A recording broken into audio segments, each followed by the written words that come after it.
Conversar de esto, digamos, como pregunta inicial, las palabras del mandatario y la lógica de las reformas, vamos a conversar con alguien que, si bien no está en el Parlamento, sabe mucho política. Nos referimos al ex convencional y, sobre todo, ex ministro de Desarrollo Social del gobierno de la presidenta Michelle Bachelet, don Marcos Barraza, militante del Partido Comunista. ¿Cómo estás, Marcos? Bienvenido. Hola, buenos días. Estoy muy bien. Gracias por la invitación y contento de estar acá. Qué bueno. Muchas gracias, Marcos. Oye, déjame partir yo, abrir los fuegos y de ahí, Alejandra, vamos metiendo la cuchara, vamos conversando. Este tema matiza, porque la crítica vino fundamentalmente de la derecha a esta idea que el presidente, para que seamos claros con la gente, muy didáctico, el presidente lo que dice es, tenemos que avanzar algo en la reforma de pensiones, en el pacto fiscal, ex reforma tributaria, porque si no, no vamos a hacer cambios al sistema político que pareciera que le sirven más a la derecha, eso habría que matizarlo, si no avanzamos en esto otro. Pero la propia Carol Cariola, compañera de vuestro partido, matizó, dijo que de alguna manera se podía avanzar en ese eje, en la lógica de condicionar cualquier reforma al sistema político, a avanzar en la reforma previsional y la otra, que hay que ver si es que hay piso para que avance el pacto fiscal y la reforma de pensiones. ¿Cómo lo ves tú, Marcos? Mira, yo creo que el debate sobre la reforma al sistema de pensión, perdón, el sistema político es importante. Eh, Sin ir más lejos, un dato de la realidad. En el Senado, la presidencia actualmente es de la derecha, en circunstancias que cuenta con votos de dos parlamentarios que fueron, dos senadores que fueron de la democracia cristiana, y que hoy día han construido una correlación de fuerza adversa al gobierno, en circunstancias que la democracia cristiana no es oposición al gobierno, haciendo uso de una representación que estaba en otra colectividad política.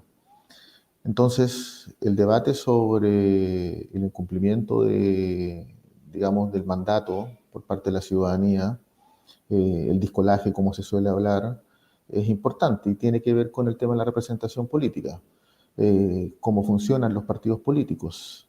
Pero sospecho que en el debate del sistema político la derecha tiene otro propósito, que es un propósito claramente aversivo desde el punto de vista de los derechos de representación política, y que es básicamente eliminar la proporcionalidad en el sistema político. Es decir, por la vía de los hechos, tratar de instalar una discusión de que lo defectuoso de la política en Chile tiene que ver con los niveles de representación de sectores minoritarios o que no alcanzan o que no son parte de las mayorías parlamentarias. Entonces, creo que el debate sería mucho más prístino, mucho más claro, si se explicitaran los propósitos de para qué una reforma al sistema político. Y eso es especialmente importante, además de tener claro las motivaciones de cada partido político y en especial de la derecha, porque la ciudadanía no puede quedarse con la sensación real de que sí estamos disponibles para un debate de sistema político, para donde yo soy incumbente, pero no estoy disponible para un debate sobre una urgencia tan sentida como la reforma en pensiones o en su defecto el pacto tributario. Y es realmente relevante porque en el pacto tributario la construcción de más viviendas, el aumento presupuestario en materia de seguridad pública, el sistema de cuidados, el aumento de la PGU está condicionado al aumento de la carga tributaria de los más ricos en nuestro país. Entonces, es una discusión, la derecha no ha explicitado motivaciones y a mí me incomoda un debate en el cual se habla de todos los males desde el sistema político para Chile, sin decir con claridad cuál es el propósito real. Entonces, ahora, desde el punto de vista del gobierno, evidentemente que el gobierno tiene que hacer prevalecer el cumplimiento de su agenda transformadora. Y si la derecha quiere condicionar el debate de pensiones, el gobierno no está condicionando, está utilizando las herramientas que tiene a la mano para viabilizar un debate que está obstruido. Ya, bueno, pero sobre pasémonos entonces a la reforma de pensiones, el pacto fiscal, en esa obstrucción que es bien nítida. Yo creo que no hay que ser, o sea, no, más allá de cualquier, claro, si tú estás militante la duda y tendrás que decir lo que tengas que decir, pero casi a cualquier observador imparcial es evidente que está absolutamente, digamos, bloqueada. Ahora, está bloquean los hechos. Uno podría señalar que la opinión, que las palabras del presidente Boric muestran también una cierta desesperación, porque el gobierno ve que avanza el tiempo y que eventualmente puede pasar su gobierno sin que se produzca reforma de pensión alguna, o que la reforma de pensiones sencillamente sea con unos guarismos absurdos, impresentables. ¿Cómo tú ves ese avance y cómo tú ves esa complejidad? Tú has estado en el ejercicio de gobernar, fuiste ministro, en ese ejercicio en el cual necesitas avanzar, pero también sabes que tampoco puedes avanzar si en realidad solo conseguiste un candy. ¿Cómo veis esa complejidad que tiene el Yo, no, presidente y el yo gobierno? lo primero, yo no veo en el presidente desesperación, lo que veo es, digamos, el intento por movilizar recursos y esfuerzos que habiliten un debate más veloz en materia de pensiones. Tú bien lo decías, es un dato de realidad el obstruccionismo, la lentitud, eh, las trabas que se van poniendo progresivamente para las reformas eh, y la falta de proactividad de la derecha, porque la derecha ya hizo una definición estratégica de largo aliento y es que cualquier avance significativo en materia de compromisos sociales establecidos por el gobierno pone en riesgo su posibilidad de llegar a la presidencia del país nuevamente. Yo creo que en lo sustantivo el gobierno se está abriendo camino.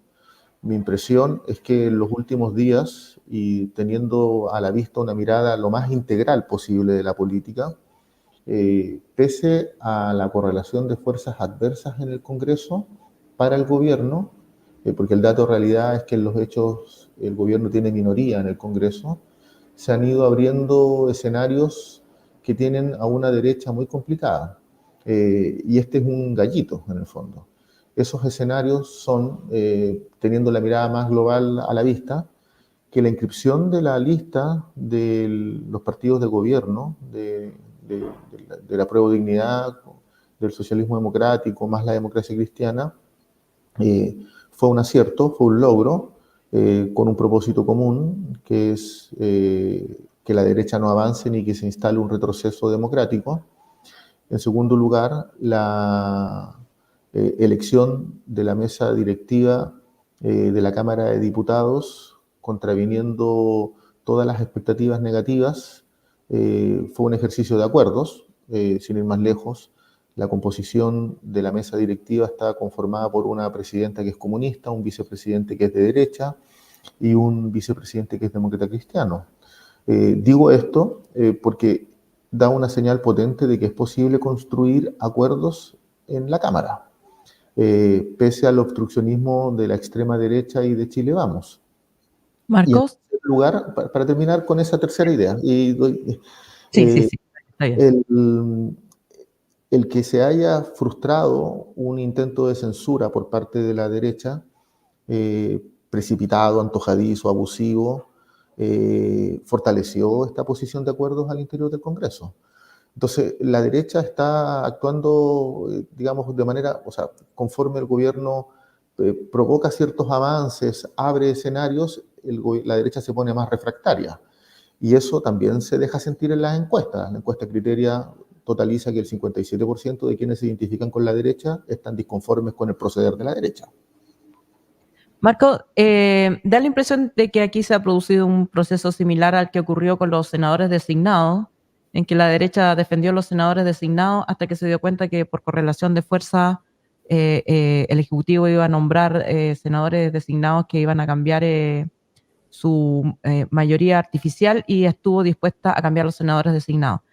El pirquineo de votos o digamos, las conversaciones, para ponerlo en términos positivos, las conversaciones con parlamentarios que deambulan entre un sector y otro, le fue favorable a la derecha hasta ahora, hasta la conformación de esta mesa, y al parecer, da la impresión, mirado desde afuera y con distancia, la apertura a la reforma de un sistema político, al sistema político que hasta hace poco la derecha decía que no, que era, digamos, impensable reformar el sistema político. Ahora dice, bueno, reformemos el sistema político ahora ya, porque aparentemente está captura de votos de distintos sectores le puede ir en contra, sobre todo, tal como tú señalas, cuando las encuestas están mostrando un rechazo de los electores a las posturas obstruccionistas. ¿Podría ser esta idea de reformar el sistema político una manera de tratar de controlar esa dispersión a favor de este sector, con la idea de, no sé, volver al sistema binominal o buscar una manera de reforma del sistema político que en realidad favorezca más a las posturas conservadoras? Yo creo que son tres las consideraciones y las fundamento en parte de tus palabras. Por un lado, efectivamente, la derecha tiene nostalgia por el binominalismo y en los hechos su intento, digamos, su propósito fundamental es limitar los grados de representatividad a sectores políticos que no estén en grandes conglomerados, por decirlo de alguna manera. Limitando los alcances representativos de la democracia. La derecha nunca estuvo de acuerdo con la proporcionalidad. En segundo lugar, no tengo ninguna duda de que el plebiscito de diciembre del 2023 fue un punto de inflexión y se empezó a desmoronar la estrategia de la derecha más dura. Funciona esto del no pirquineo cuando la estrategia es exitosa, pero cuando la estrategia fracasa, que es el caso del segundo plebiscito constitucional, que fue un golpe para la derecha, que ahí perdió un intento, o sea, su propósito fue un intento refundacional del neoliberalismo en Chile en términos constitucionales, con una lógica, si se quiere, neoliberal en el plano económico, absolutamente supremacista en términos culturales desde el punto de vista de la derecha conservadora. Esa mixtura de refundación constitucional fracasó. Y lo que fracasó en los hechos fue también una estrategia de avance. Esa estrategia de avance hoy día se está viendo los efectos del desmoronamiento. Que un sector de la derecha esté en la composición de la Cámara de Diputados significa que hay más que fisuras. Y que esa estrategia no está dando resultados. Y el esfuerzo de la derecha hegemónica en los hechos es tratar de resolver esto por la vía de una reforma al sistema político que les asegure hegemonía. Y en tercer lugar, yo creo que en los hechos, ciudadanamente hablando, se habla mucho de las dificultades que tiene el gobierno, que en los hechos son reales, el obstruccionismo es real. Pero también es cierto que la derecha tiene muchas dificultades. No logra generar cohesión social respecto de su proyecto, que es completamente adverso al proyecto del gobierno.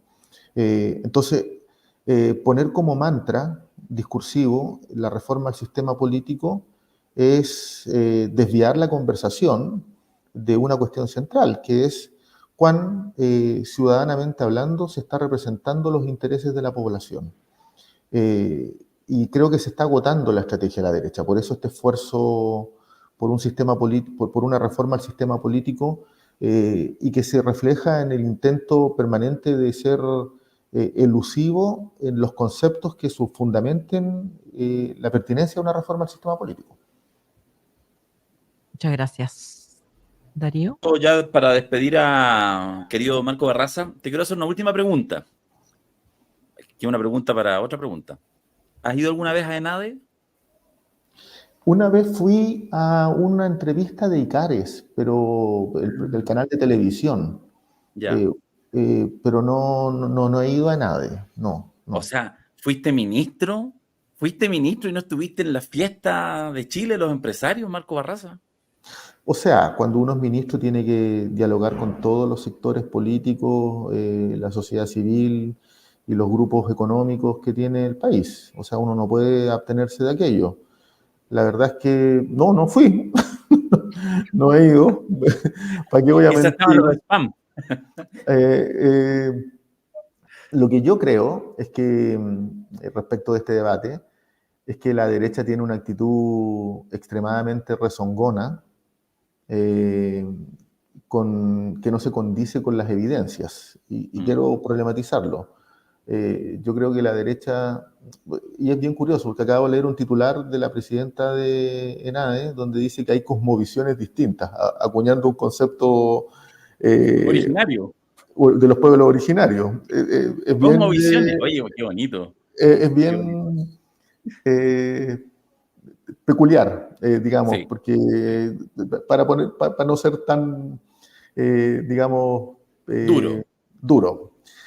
Pero yo creo que lo de fondo es que los empresarios están demasiado, o los gremios de empresarios están demasiado apegados al discurso de la derecha. Las evidencias muestran que no hubo recesión económica, que eran los pronósticos del empresariado o del gran empresariado.